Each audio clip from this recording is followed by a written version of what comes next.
श्री राधा कृष्ण भगवान की जय। चातुर्मास 2024 श्रावण मास महात्म्य, ये श्रृंखला का ये पहला प्रवचन। जैसा कि आप सब जानते होंगे, भारतवर्ष के पश्चिमी प्रदेशों में तारीख 5 अगस्त 2024 सोमवार से श्रावण मास प्रारंभ होने जा रहा है। तो सोमवार का व्रत कैसे करें, शास्त्र की क्या आज्ञा है, वो जाननी परम आवश्यक है। क्योंकि भगवान शंकर बोले इसी विधान से सोमवार का व्रत करना चाहिए।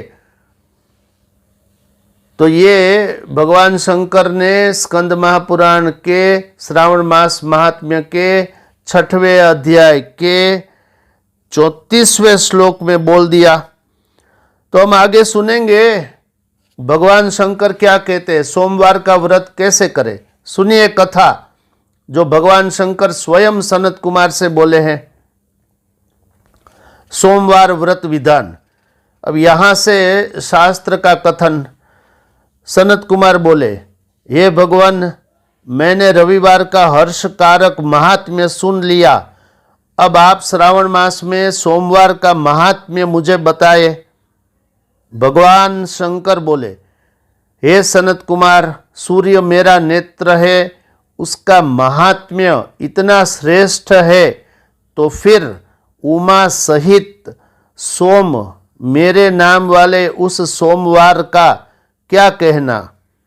इसका जो महात्म्य मेरे लिए वर्णन के योग्य है, उसे मैं आपसे कहता हूँ। सोम चंद्रमा का नाम है और यह ब्राह्मणों का राजा है। यज्ञों का साधन भी सोम है। उस सोम के नाम के कारणों को आप सावधान होकर सुनिए, क्योंकि यह वार मेरा ही स्वरूप है। अतः इसे सोम कहा गया। इसलिए यह समस्त राज्य का प्रदाता और श्रेष्ठ है। व्रत करने वालों को यह संपूर्ण राज्य का फल देने वाला है। हे विप्र, उसकी विधि सुनिए, मैं आपको विस्तार पूर्वक बता रहा हूँ। 12 महीनों में सोमवार अत्यंत श्रेष्ठ है। उन मासों में यदि ये व्रत करने में असमर्थ हो तो श्रावण मास में ये व्रत अवश्य करना चाहिए। इस मास में ये व्रत करके मनुष्य वर्ष भर के व्रत का फल प्राप्त कर लेता है। श्रावण में शुक्ल पक्ष के प्रथम सोमवार को यह संकल्प करे कि मैं विधिवत इस व्रत को करूँगा, जिससे भगवान शंकर मुझ पर प्रसन्न हो। इस प्रकार चारों सोमवार के दिन, और यदि 5 हो जाए तो उसमें भी प्रातः काल यह संकल्प करे और रात्रि में शिव जी का पूजन करे। 16 उपचारों से सायंकाल में भी शिव जी की पूजा करे और एकाग्र चित्त होकर इस दिव्य कथा का श्रवण करे। हे सनत कुमार, इस सोमवार व्रत की कही जाने वाली विधि को अब मुझसे सुनिए। श्रावण मास के प्रथम सोमवार को इस श्रेष्ठ व्रत को प्रारंभ करें। मनुष्य को चाहिए कि अच्छी तरह स्नान करके पवित्र होकर श्वेत वस्त्र धारण कर ले और काम, क्रोध, अहंकार, द्वेष, निंदा इत्यादि का त्याग करके मालती, मल्लिका इत्यादि श्वेत पुष्पों को लाए।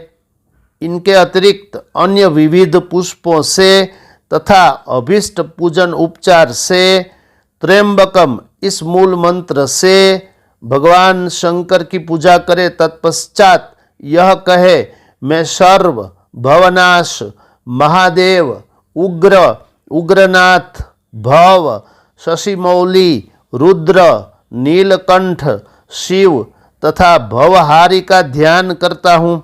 इस प्रकार अपने वैभव के अनुसार मनोहर उपचारों से भगवान शंकर का विधिवत पूजन करे। जो इस व्रत को करता है उसके पुण्य फल को सुनिए। जो लोग सोमवार के दिन पार्वती सहित शंकर की पूजा करते हैं वे पुनरावृत्ति से रहित अक्षय लोक प्राप्त करते हैं। इस मास में नक्त व्रत से जो पुण्य होता है उसे मैं संक्षेप में कहता हूँ। देवताओं तथा दानवों से भी अभेद्य 7 जन्मों का अर्चित पाप नक्त भोजन से नष्ट हो जाता है। इसमें संदेह नहीं करना चाहिए अथवा इस अत्युत्तम व्रत को उपवास पूर्वक करे। इसे करने से पुत्र की इच्छा रखने वाला मनुष्य पुत्र प्राप्त करता है, धन चाहने वाला धन, और जिस मनोकामना को वो करता है उसे प्राप्त कर लेता है। इस लोक में दीर्घ काल तक वांछित सुख भोगों को भोगकर अंत में श्रेष्ठ विमान पर आरूढ़ होकर वह रुद्रलोक में प्रतिष्ठा प्राप्त करता है। चित्त चंचल है, धन चंचल है और जीवन भी चंचल है। ऐसा समझकर प्रयत्नपूर्वक व्रत का उद्यापन करना चाहिए। चांदी के वृषभ पर विराजमान सुवर्ण निर्मित शिव तथा पार्वती की प्रतिमा अपने सामर्थ्य के अनुसार बनानी चाहिए।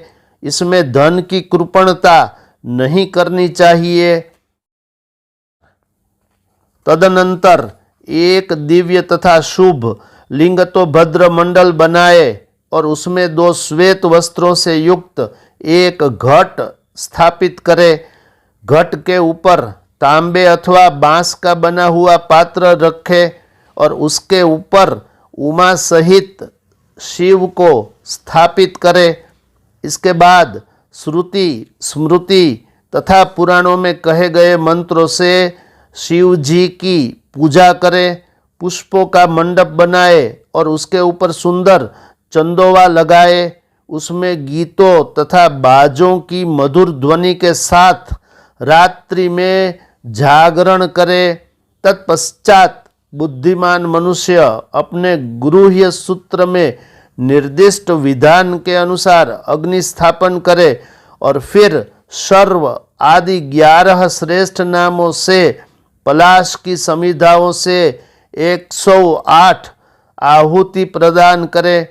यव, ब्रीही, तिल आदि की आहुति आप्यायस्व इस मंत्र से और बिल्व पत्रों की आहुति त्र्यंबकम अथवा षड अक्षर मंत्र ओम नमः शिवाय इससे प्रदान करे।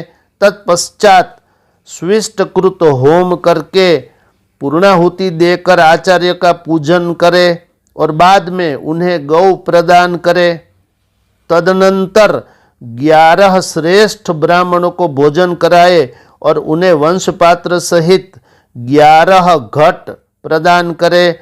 इसके बाद पूजित देवता को तथा देवताओं को अर्पित सब सामग्री आचार्य को दे दे और तत्पश्चात प्रार्थना करे मेरा व्रत परिपूर्ण हो और भगवान शंकर मुझ पर प्रसन्न हो। उसके पश्चात बंधुओं के साथ हर्षपूर्वक भोजन करे। इसी विधान से ध्यान दो, शास्त्र कहता है इसी विधान से जो मनुष्य इस व्रत को करता है वह जिस जिस मनोकामना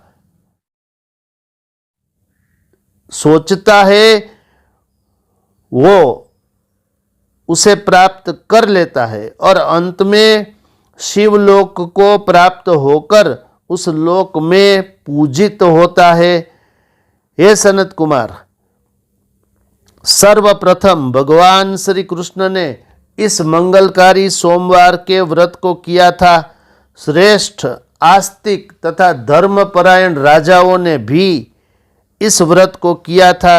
जो इस व्रत का नित्य श्रवण करता है वह भी इस व्रत के करने का फल प्राप्त कर लेता है।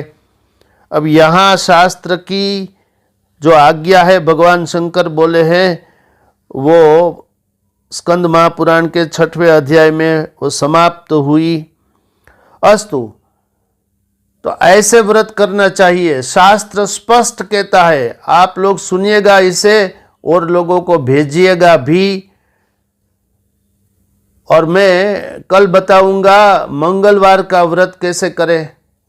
तो 30 के 30 दिन हम जानेंगे श्रावण मास का महत्व, कब कब क्या करें। शेष फिर कभी। देखते रहिए मोरे श्याम चैनल।